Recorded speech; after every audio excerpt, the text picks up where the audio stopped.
Bismillahirrahmanirrahim. Assalamualaikum warahmatullahi wabarakatuh. Podcast Ramadan, edisi pertama. Sambut Ramadan, wujudkan ketakwaan hakiki. Innal hamdalillah nahmaduhu wa nasta'inuhu wa nastaghfir wa na'udzu billahi min syururi anfusina wa sayyiati a'malina. May yahdihillahu fala mudhillalah wa may yudlil fala hadiyalah. Asyhadu an la ilaha illallah wahdahu la syarika lah, syahadata man huwa khairum maqaman wa ahsanu nadiyah, wa asyhadu anna sayyidina Muhammadan abduhu wa rasuluhu mutassifu bil makarimi kibaran wa subiyah. Jamaah yang dirahmati Allah, tak terasa kita sudah memasuki bulan Ramadan. Nabi SAW menyebut Ramadan sebagai bulan penuh keberkahan, syahrun mubarakun. Qad ja'akum syahrul ramadana syahrun mubarakun kataballahu alaikum siyamu fihi tuftahu abwabal jinani wa tughlaqu abwabu jahimi wa tugallu fihi syayatinu fihi lailatun khairun min alfi syahrin man hurima khairuha faqad hurima. Telah datang kepada kalian Ramadan, bulan keberkahan. Allah telah mewajibkan kalian saum di dalamnya. Di bulan itu pintu-pintu surga dibuka, pintu-pintu neraka ditutup, dan setan-setan dibelenggu. Di bulan itu terdapat suatu malam yang lebih baik dari 1000 bulan. Barang siapa tidak diberikan kepadanya kebajikan pada malam itu, berarti diharamkan baginya segala rupa kebajikan.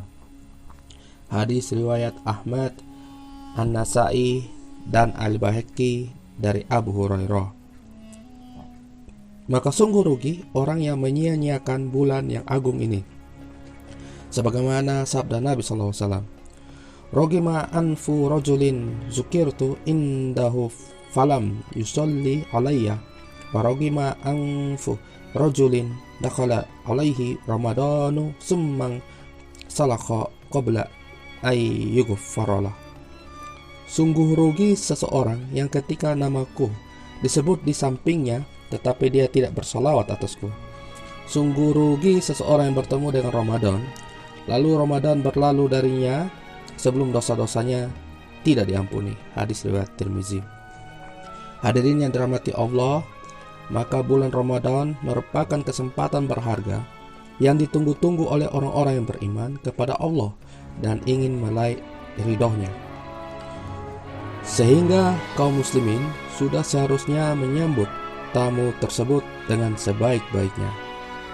Imam Ibnu Rajab menyebutkan, bagaimana mungkin orang yang beriman tidak gembira dengan dibukanya pintu-pintu surga? Bagaimana mungkin orang yang pernah berbuat dosa dan ingin bertobat serta kembali kepada Allah Ta'ala tidak gembira dengan ditutupnya pintu-pintu neraka? Dan bagaimana mungkin orang yang berakal tidak gembira ketika para setan dibelenggu? Oleh karena itu, jangan sampai kesempatan Ramadan ini berlalu sia-sia. Raih keutamaan Ramadan, yakni dilipat gandakan pahala amal soleh dengan sungguh-sungguh. Perbanyak amal ibadah dengan agenda-agenda yang telah tersusun. Apakah tadarus Al-Quran, sholat sunnah, sedekah, zakat, iktikaf, qiyamul lail, amar ma'ruf nahi mungkar, dan aktivitas taqarrub lainnya. Ingat, Allah Subhanahu wa Ta'ala mencintai hamba-hambanya yang bertakarub kepadanya, terlebih lagi di bulan Ramadan. Dalam hadis qudsi, Allah Subhanahu wa Ta'ala berfirman, "Dan tidaklah hambaku bertakarub kepadaku dengan sesuatu yang lebih aku cintai dari apa yang aku fardukan atasnya, dan hambaku terus bertakarub kepadaku dengan amal-amal nawafil hingga aku mencintainya." Hadis riwayat Al-Bukhari, Ibnu Hibban, dan Al-Baihaqi. Hadis ini menjelaskan bagaimana takarub yang lebih disukai Allah, yaitu dengan melaksanakan apa yang diwajibkan dan melengkapinya dengan amalan-amalan sunnah. Tentu amal-amal fardu harus diprioritaskan. Ibnu Hajar Al-Asqalani menyatakan di dalam Fathul Bari, sebagian ulama besar mengatakan bahwa siapa yang fardu lebih menyibukkan dia dari nafilah atau amalan sunnah, maka dimaafkan. Sebaliknya, siapa yang nafilah menyibukkan dia dari amal fardu, maka dia telah tertipu. Jamaah yang dirahmati Allah, hikmah diwajibkannya kita berpuasa adalah agar kita bertakwa. Syekh Abu Bakar Jabir Al-Jazairi di dalam Aisar At-Tafasir menjelaskan makna firman Allah Subhanahu wa taala, la'allakum tattaqun, yakni agar dengan puasa itu Allah mempersiapkan kalian untuk takwa, yaitu melaksanakan perintah-perintah dan menjauhi larangan-larangan Allah Subhanahu wa taala. Al-Jazairi Aisar At-Tafasir. Melaksanakan perintah Allah dan meninggalkan larangannya itu dilaksanakan karena kesadaran jiwa dan akal. Maka pelaksanaannya memerlukan pengetahuan syar'i akan halal dan haram.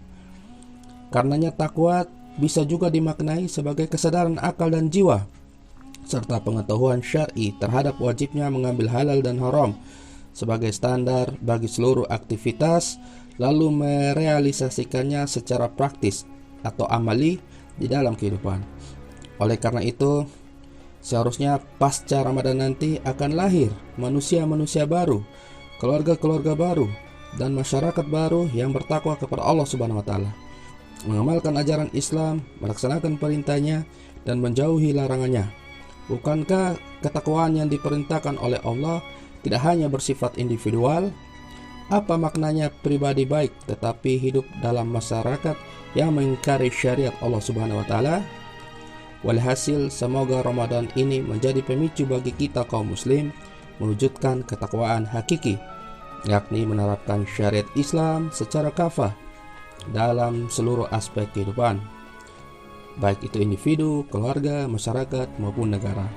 Inilah wujud keimanan dan ketakwaan yang sebenarnya. Walau anna ahlal qura amanu wattaqau lafatahna alaihim barakatim minas sama'i wal ard walakin kadzabu fa'akhasnahum bima kanu yaksibun. Jika sekiranya penduduk negeri-negeri tersebut beriman dan bertakwa, pastilah kami akan melimpahkan kepada mereka berkah dari langit dan bumi. Tetapi mereka mendustakan ayat-ayat kami itu, maka kami siksa mereka disebabkan perbuatannya. Quran Surat Al-A'raf ayat ke-96. Semoga Ramadan kali ini menjadi pintu terbukanya keberkahan bagi negeri ini.